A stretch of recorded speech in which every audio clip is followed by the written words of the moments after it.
Well, I hope you're here because you're following along with the series on the progress of the ESP LTD MH-100 Queen Mutant Ninja Turtle guitar.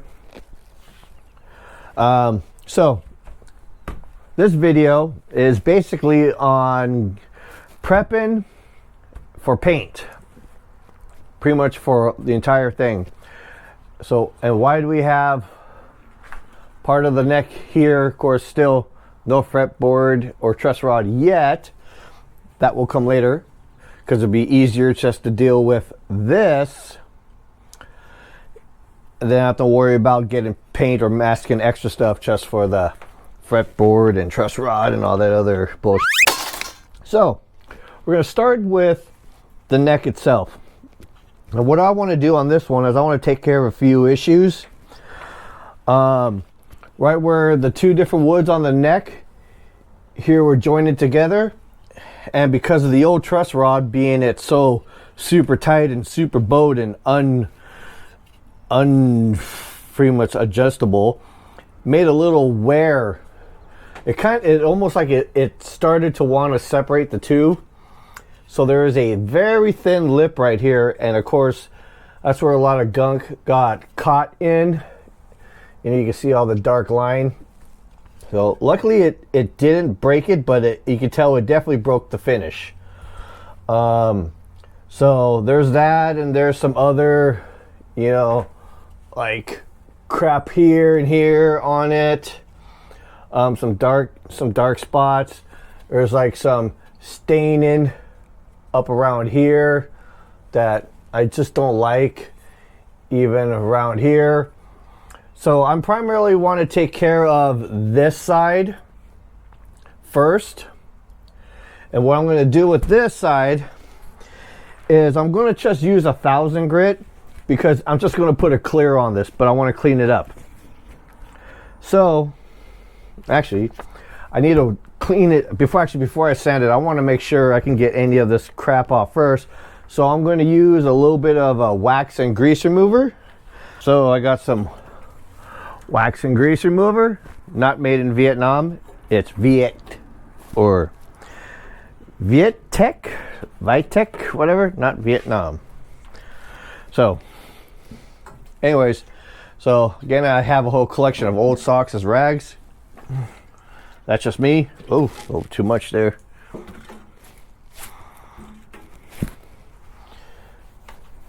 Yeah. So this right here is just actually took care of a lot of crap.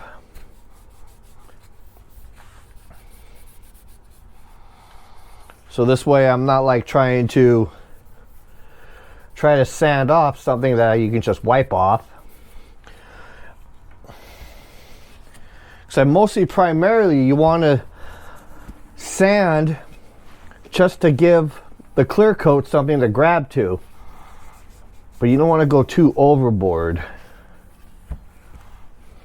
Okay. Drop.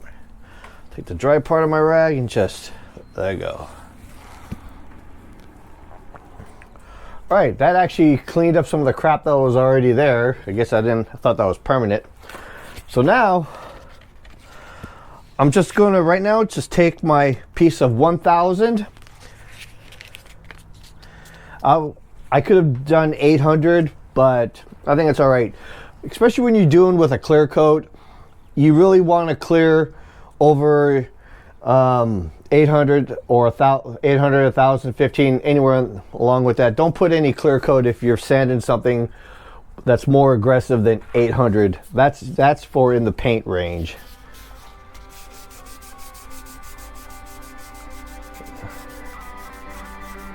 So right now, I'm just only sanding the dirty, crappy part. So I want to preserve my lettering right here.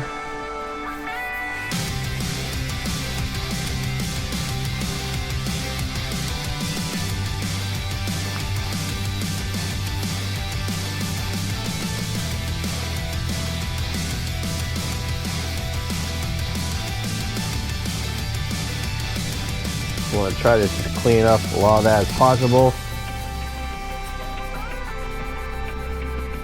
I'm not worried about this part either right now, because I have to sand that one down too when it gets closer to when I start working on the color itself.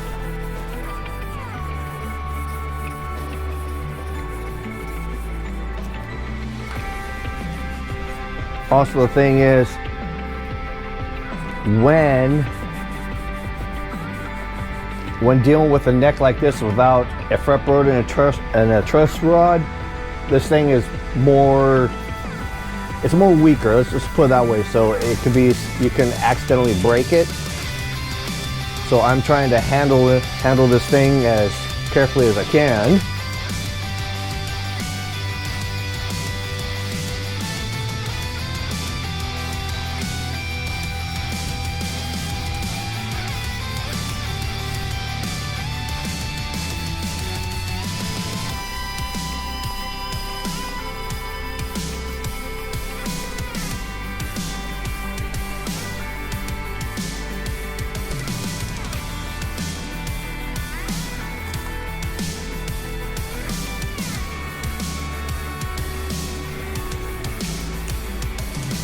Makes me wonder if this spot that looks dirty is actually part of the wood, which I don't know how or why it looks great and the rest of it looks neat, but it looks like nothing's really happening on that. I could be wrong though. I mean, this thing does have a finish on it. It has two finishes really. You can tell up here it had some type of satin coating on it, because as I'm sanding it, I'm seeing white dust, and anytime you're sanding something that's not white and you got white dust, you have some type of clear on it.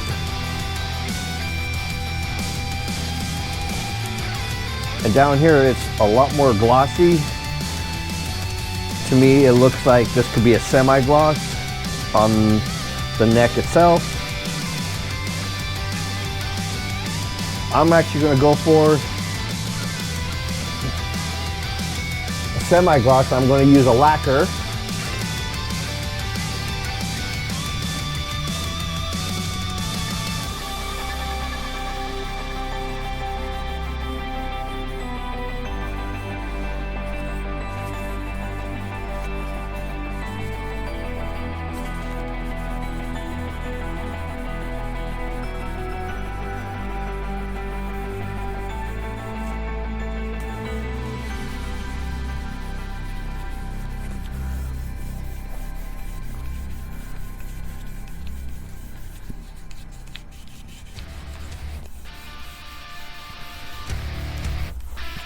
And plus, 1000 grit is not going to change the shape of the profile of your neck either, so it's just really just scratching up the surface. Now, of course, I don't want to start sanding this way. I want to keep my edge here sharp for the fretboard.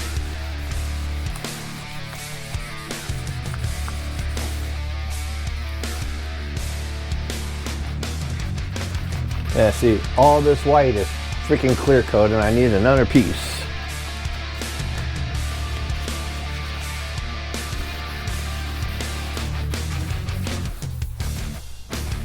Do it this way.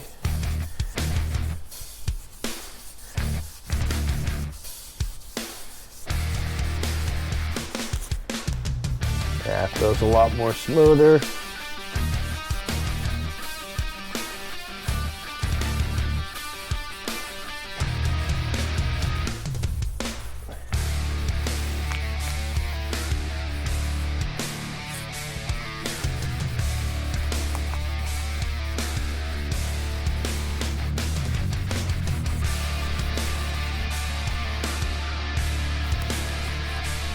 Looks like we had a little bit of dent in here. It's like somebody probably rested this on the edge of a table or something pretty hard. I don't think you will see it, but up there, there's a couple small little dents.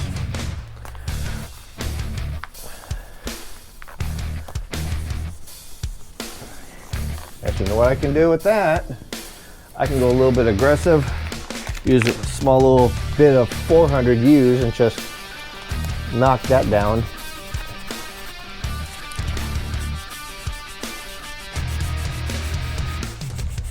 As you can see, I'm just only doing it right here at the dent. I don't want to have too many aggressive sanding scratches everywhere. I don't want to reshape the neck either. Maybe I should have done this in the first place. Now you can go aggressive, a little bit more aggressive if there's some areas you have to shape. Just make sure you finish off with 1,000, and to save yourself some time, don't just go from like 400. Let's just jump to 1,000. You know, grab 400, 600, 800. Just work your way up. I mean, you can just go from this and then next to 1,000. It'll just take a little bit longer just to get where, you know, right where the prep you need to be. You see how this part here that I was really kind of looking at, like, I have a feeling that just may be the color of the wood. Okay, so finding a little scrap 800 or something. Scrap piece of 800.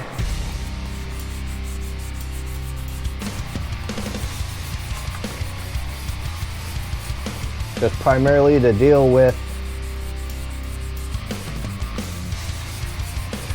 the scratches from the 400.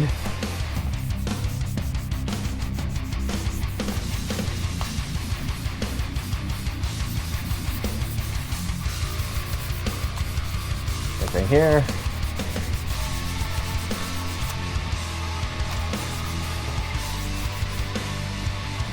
What that is.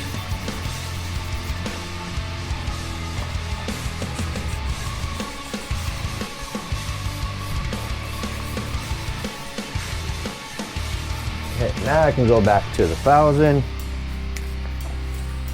This, now I can just kind of like work the whole thing evenly.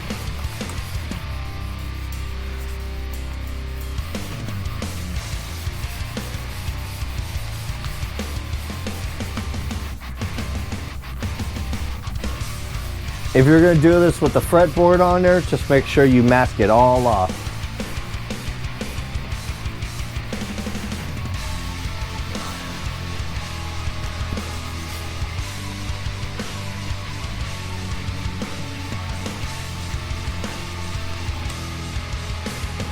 Yeah, this transition right here is actually feeling a lot better.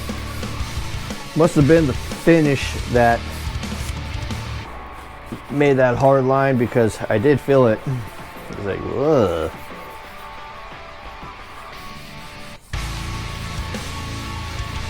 And now I'm just making sure I don't have any unsanded stuff. I'm gonna go easy right here above the lettering, only because I know it's sealed under this sand finish. I just want to make sure I don't go too far, and then I'm removing all my info, my serial number, and all that other good stuff.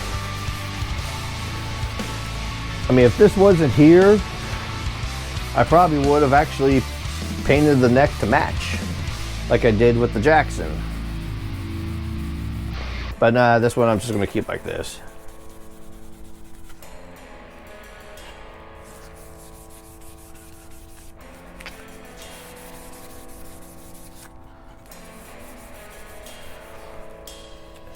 And why am I also filming it like this if I had to do this? This is proof that, hey, this is legit.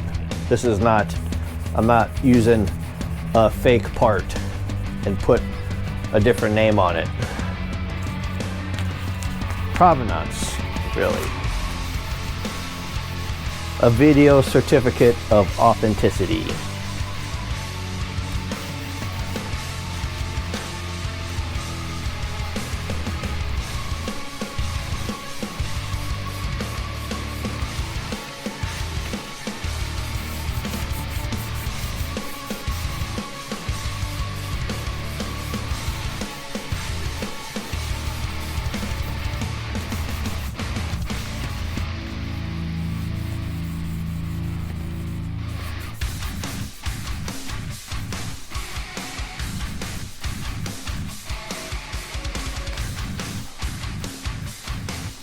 All right, now just kind of clean it off. The same wax and grease remover.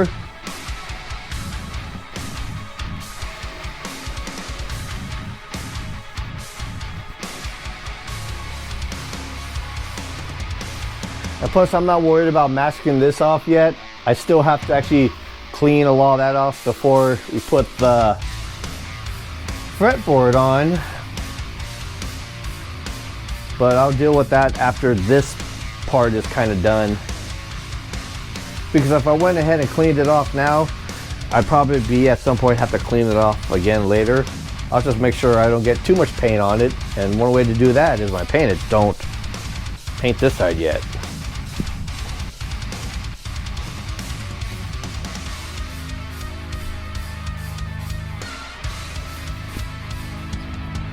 Okay.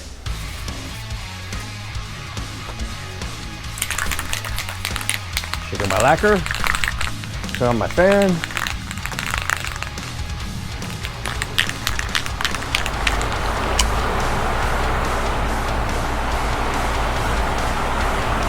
Now I'm going to make sure I don't get that. So when I do it, I just spray away from it so it just goes off them that way. And I will end up going to need to hang this thing too. We get a freaking hook from up here without dropping the whole stack. So right now I'll deal with this half. That's really good. And I don't need to put much on here because there already is a clear on here.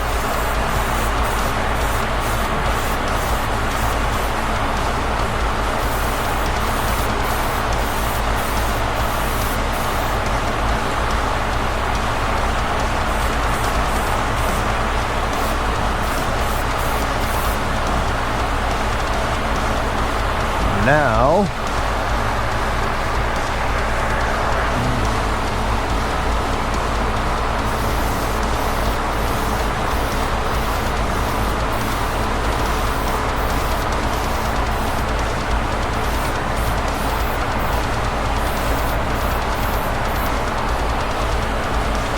and that's all she wrote for this one. Make some room for that. I'd go all the way, but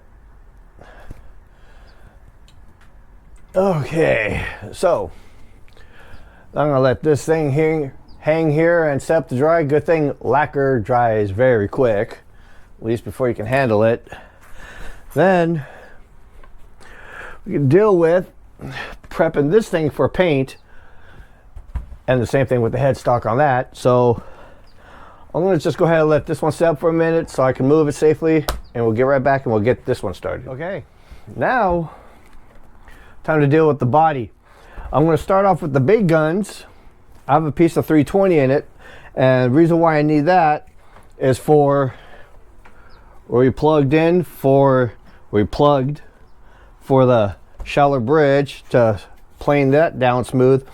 And also from the little bit of the chip action from pulling out these ferrules. Other than that, the rest of this can be done by hand. As far as I want to go with this is I don't want to penetrate all the way through. I just want to make it smooth and see any, like there's some little dents there, just kind of get closer to that. So I'm doing this with 320, but the rest I'm going to do by hand with a much higher grit. So let's get rock and rollin'.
It looks like I've got a little unexpected surprise here.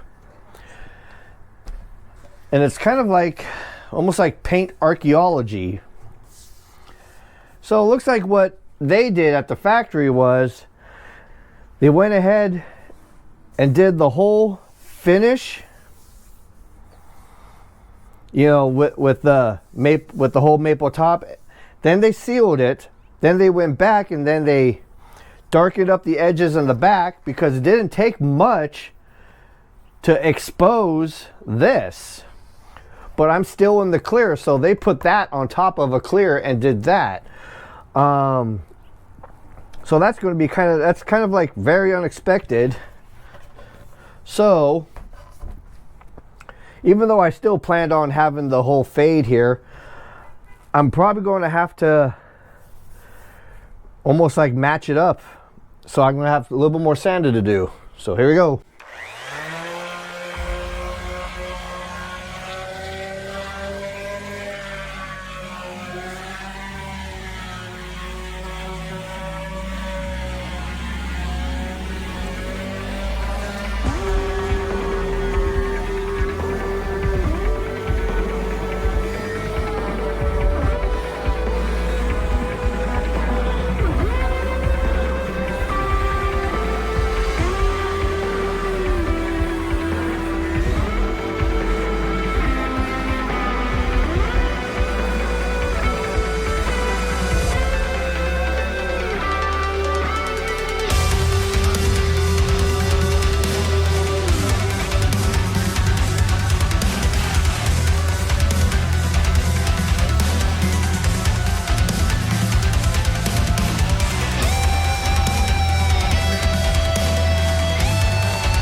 Huh.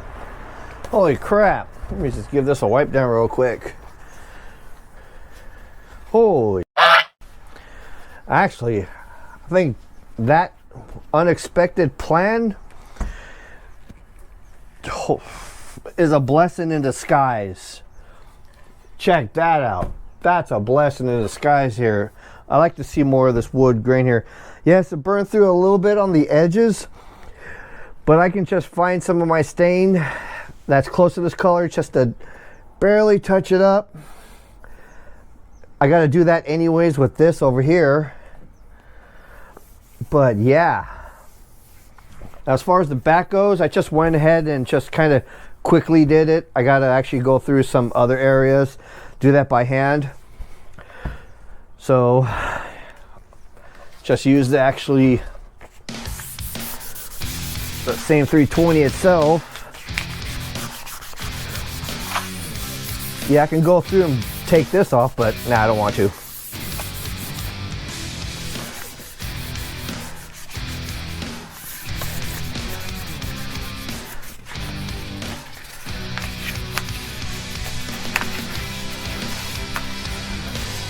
So I'm using this spent 320 just to get it started with the whole scuffing up. Remember, when it comes with paint, when you're painting over something that's already has a finish on it, no shiny spots, especially when it's clear. No shiny spots at all.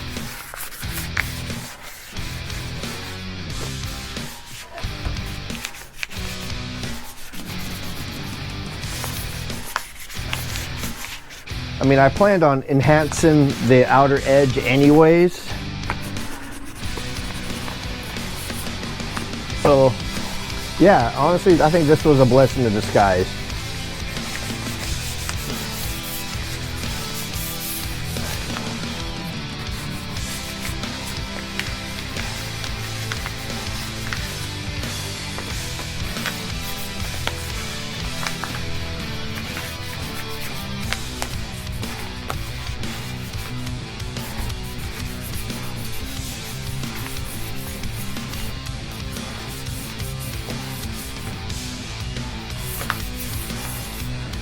I mean, I can use paint to touch up any areas that I've actually burned through, like there, and there's a little bit there, definitely there. Here too, where it's getting thinner.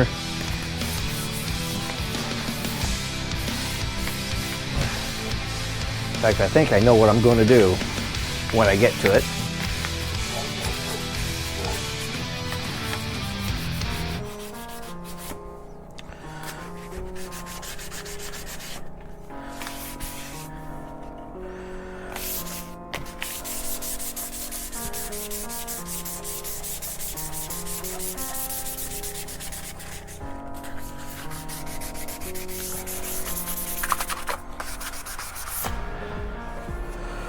Okay, I think that's enough of the 320. Now I need to get some 400. Okay.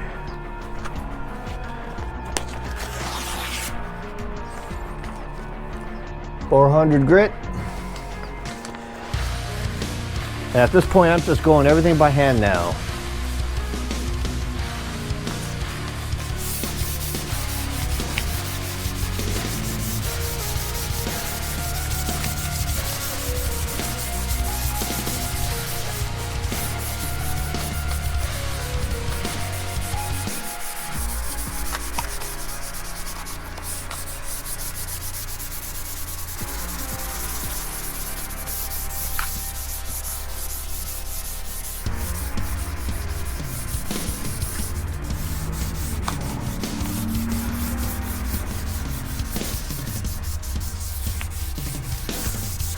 Now, unfortunately, I won't be doing this with the headstock, even though it has this color border in it. The only reason why I can't is because I'm not replacing the label.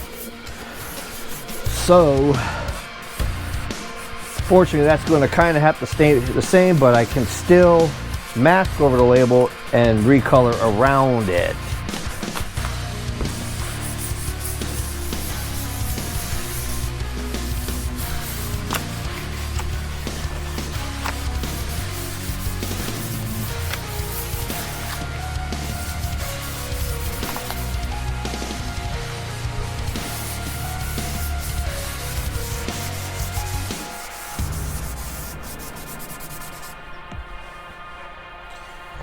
And actually, matter of fact, I don't think I will need to restain the edges, because what I could do, I'm thinking about it in my head right now.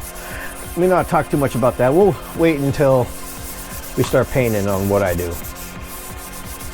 Just know I'm getting ideas and ideas and ideas right now in my head.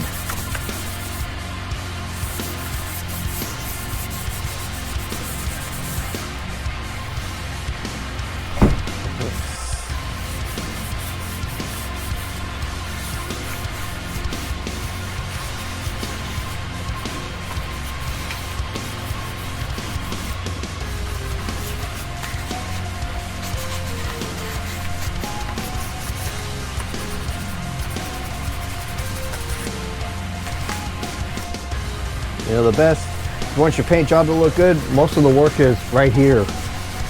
Is all in the prep. You wonder why paint jobs cost so much? It's because of this part right here. Applying the paint, that's easy. That's quick.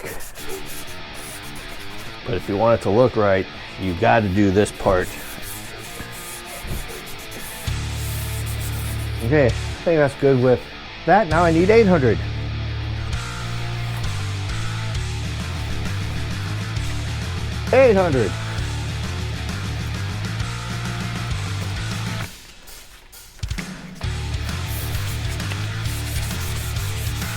And this will be the final grit sanding on here.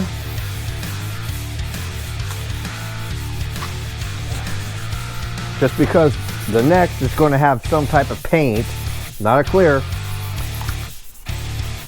Basically for paint, you want like 400 to, between 400 and 800 to apply a paint.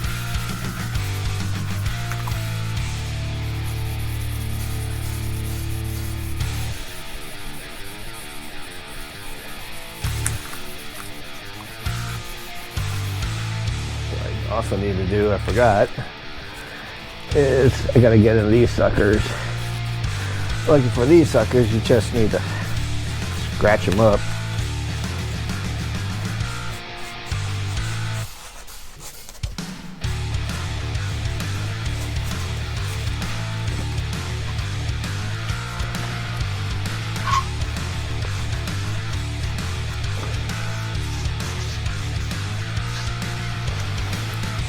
Good enough for me. Okay.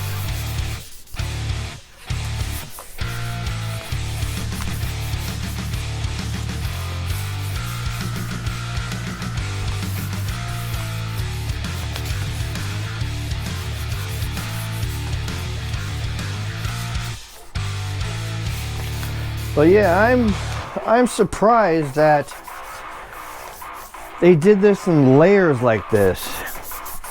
I mean, if it was me, I would have just, just did this, then do the, the edging and all this other stuff, and then cleared it. I don't know why they cleared it and put an undercoat on top. Because it sure didn't seal all of it, that's for sure.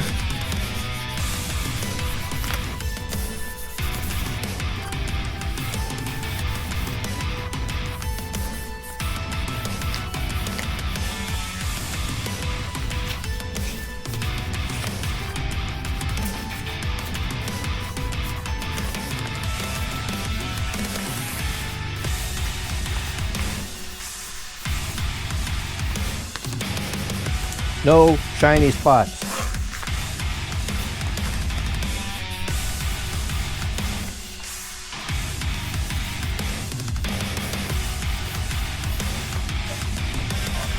Just a little bit more. Except for right here where the next blade goes, that's just an indentation.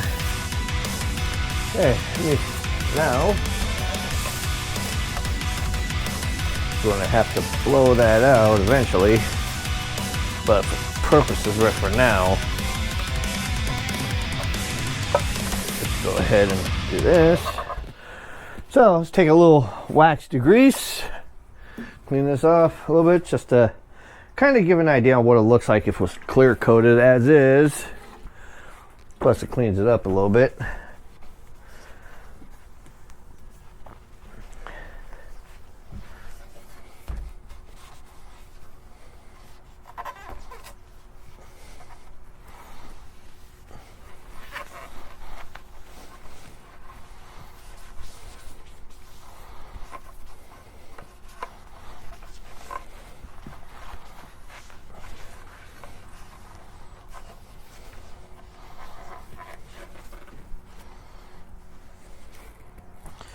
So, this is what we got right here. Kind of, like I said, whoa. I do like it without that thick, wide, wide sunburst thingy. Preferably for me, if you're going to do a sunburst, I prefer to have it really thin. which I'll do on this just because of the burn through a little bit. So, of course, a little bit of change of plans on the fly, but you know, that's what kind of happens when you go down the rabbit hole with something like this. So next thing I'll do is I got to kind of prep the headstock on that. It's basically the exact same thing as this. The only difference is on that, I'm going to just have to do it by hand. I'm just going to scuff it up. But you know, this edge is going to just remain. So like I said, because if I do that, I'll end up removing the LTD, and I don't want to do that. So next thing on this is, I guess we'll actually get it prepped for paint, and then we'll actually start finishing on this thing.